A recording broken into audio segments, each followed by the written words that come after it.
Assalamualaikum warahmatullahi wabarakatuh. Salam sejahtera, salam sehat untuk kita semua. Ya, baik-baik juga buat teman-teman seluruh Indonesia, bahkan di luar Indonesia bersama dengan keluarga. Saya berharap baik-baik, tetap semangat.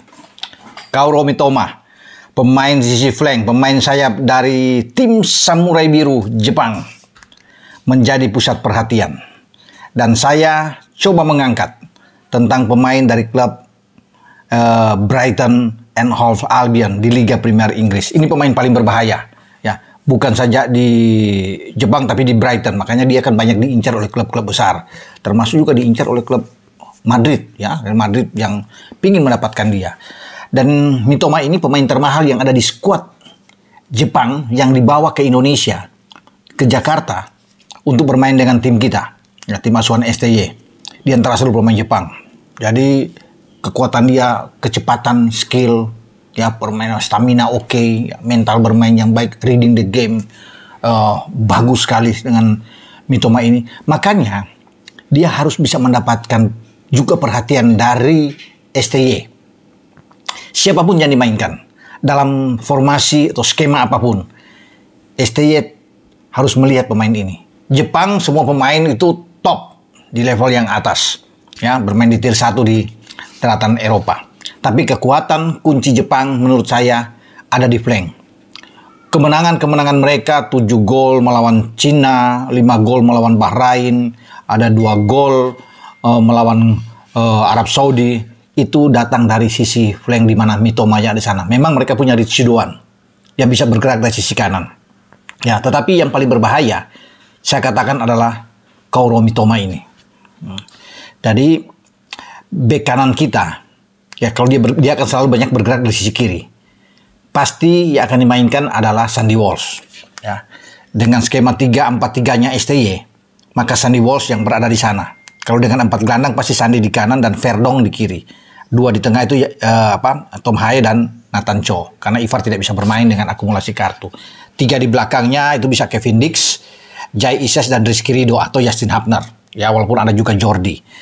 Tapi saya menyoroti bahwa di sisi kanan ini yang membuat, ya, pesan saya pikir buat Sandy Walsh untuk jangan sering-sering meninggalkan pos dia. Boleh ikut menyerang, ikut membantu serangan ketika kita sedang membuild up serangan, ya. Tetapi tetap harus cermat, fokus terhadap Kaoru Mitoma ini. Sekali lepas dari Mitoma, dia akan cepat sekali masuk, merangsek dengan penetrasi dia ke dalam kotak penalti. Dengan kemampuan skill individunya yang sangat bagus, asis dia itu pasti akan menghasilkan gol, ya, karena kita tahu bersama jika Moriyasu, ya, Hajime Moriyasu pelatih Jepang memainkan dengan 3-4-2-1, ya, itu akan berbahaya karena Mitoma yang akan muncul di antara 4 gelandang mereka, kemudian dia bisa memberikan umpan kepada 2, ya, dari 3 pemain dengan attacking yang sangat kuat di depan, yaitu ada Minamino, ya, Takumi Minamino, dan juga Takefuso Kubo, dan juga yang ada di depan itu Kyogo Furuhashi. Ya, kalau nggak ada dia bisa saja itu Daisan Maeda. Dua-duanya dari Celtic, bermain di Liga Skotlandia. Ketika tidak ada Ayase, ya, di sana bermain Ueda dari Feyenoord karena mengalami masalah cedera dan dia tidak akan bermain mungkin sampai pada bulan Januari. Maka Jepang punya 2 pemain depan yang sangat kuat. Berbahaya saya pikir. Kogi Ogawa juga baik, ya. Oke, teman dari Verdong. Tapi saya melihat bahwa Furugazi, ya, atau dengan Daisan Maeda yang akan bermain, dimainkan oleh Hajime. Nah, maka kecepatan-kecepatan dari sisi flank ini itu sangat kuat. Sandy harus mampu untuk bisa meredam, mempersempit ruang pergerakan dari Mitoma ini. Karena alur serangan Jepang pasti akan banyak dari sini, ya. Memang mereka akan bagus dari 2 sisi flank karena Ritsu Doan. Kalau di Ritsu Doan ini saya yakin dengan Calvin Verdong kuat di dalam bertahan dan bisa mematikan pergerakan. Duel one on one dia dengan Ritsu Doan akan sangat terlihat dan itu akan menarik yang kita akan tunggu nantinya berlangsung di GBK pada Jumat malam. Tetapi Sandy pemain yang saya pikir stylish, ya, tidak sekuat sekeras Verdong bermain, ya. Makanya saya yakin dengan kekuatan Verdong, ya. Bukan Sandy lemah, tidak. Tapi Sandy, ya, saya pikir dengan stylish dia, dengan permainan yang enak untuk dilihat, Ya, dia pas kalau dalam hal menyerang, tapi untuk tackling saya belum bisa melihat dia harus keras memang menghadapi Mitoma ini. Tidak boleh diberikan kesempatan ruang sedikit pun. Ini akan sangat berbahaya. Dia bisa membuat gol.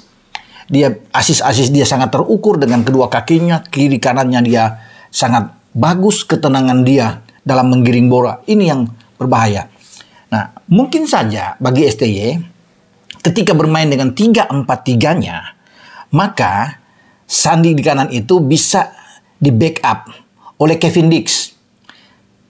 Karena berdirinya Kevin Dix ini kan dia bisa agak ke kanan. Kevin Dix itu bisa bermain di bek kanan. Ya, walaupun di kiri juga bisa, gelandang bertahan juga bisa. Tapi kalau bermain dengan 3 back, maka Kevin Dix akan ditaruh di kanan.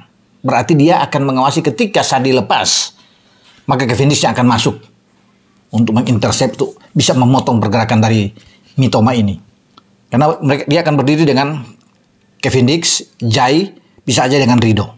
Atau bisa diputar. Rido yang bisa ke kanan, Kevin Dix bisa ke kiri, Jai tetap di tengah. Ya, itu alternatifnya, ada opsi lain. Berarti kalau Rido dimainkan lebih awal dalam posisi 3 back, maka Rido lah yang akan bertugas untuk bisa backup, melapis Sandy Walsh untuk bisa meredam Mitoma. Ya, jangan sampai pemain ini banyak mendapat ruang. Itu opsi-opsi yang ada. Nah, opsi lain yang menurut saya bisa terjadi adalah Justin Hubner bermain, karena dia kuat dengan kaki kiri, maka Justin Hubner itu bermain di posisi ini. Di 3 back, Justin Hubner di kiri, Jai tetap di tengah sebagai kapten, dan Dix bermain di kanan. Maka ini akan menarik untuk kita tunggu. Karena kekuatan Dix ada di kanan, kekuatan Justin Hubner ada di kiri, dan Jai akan mengontrol sebagai orang yang ada di tengah, dengan Martin Paes sebagai penjaga gawang tentunya. Dan sekali lagi, kita menunggu ya bagaimana duel-duel seru sengit di antara Mitoma dan Sandy Walsh yang kemudian bisa dipotong oleh Dix di sana atau Rido kalau ada pergantian yang saya bilang tadi itu. Tapi saya lebih cenderung menempatkan Kevin Dix deh, bermain agak ke kanan.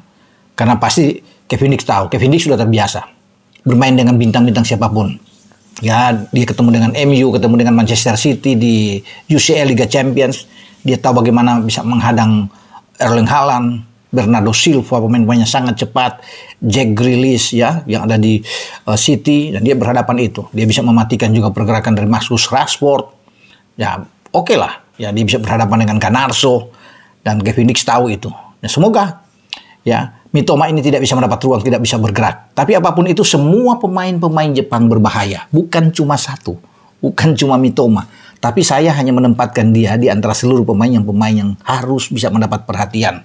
Ya ini wajar karena dia pemain bagus. Tapi semua mereka itu, Morita di tengah, Tanaka, ya Endo, ini pemain-pemain yang oke semua. Yang kita bisa lihat, Kubo, ya Maeda di depan, ya Ritsu Doan, Minamino, ini top semua memang. Ya, tapi kalau kita mengunci Mitoma ini, artinya ada ya 10-20% lah pergerakan mereka dari sisi kanan itu terhambat. Dan tidak ada bola-bola supply yang bagus dari Mitoma ke arah Kubo, ke arah Maeda, atau Frugasi, atau ke Minamino. Itu bisa tereliminir. Nah, inilah tugas dari Sandi. Semoga Sandi menjalankan tugas dengan baik di posisi kanan untuk bisa meredam kecepatan pemain-pemain Jepang, terutama dengan Mitoma ini. Dan Calvin Verdong juga bermain, saya harap bermain oke di sisi kiri untuk bisa menghambat pergerakan dari Ritsu Doan, pemain dari FC Freiburg di Bundesliga Jerman. Maju terus Garuda, kita bisa untuk bisa mendapatkan poin menghadapi Jepang. Kalau tidak menang, tentunya kita masih bisa imbang. Karena itu paling penting buat kita dapat angka, jangan kehilangan angka. Dan kita bisa. Karena ini bermain di kandang dengan dukungan penuh dari supporter timnas yang akan memenuhi GBK pada Jumat malam. Dengan saya Bung Ropan, ciao.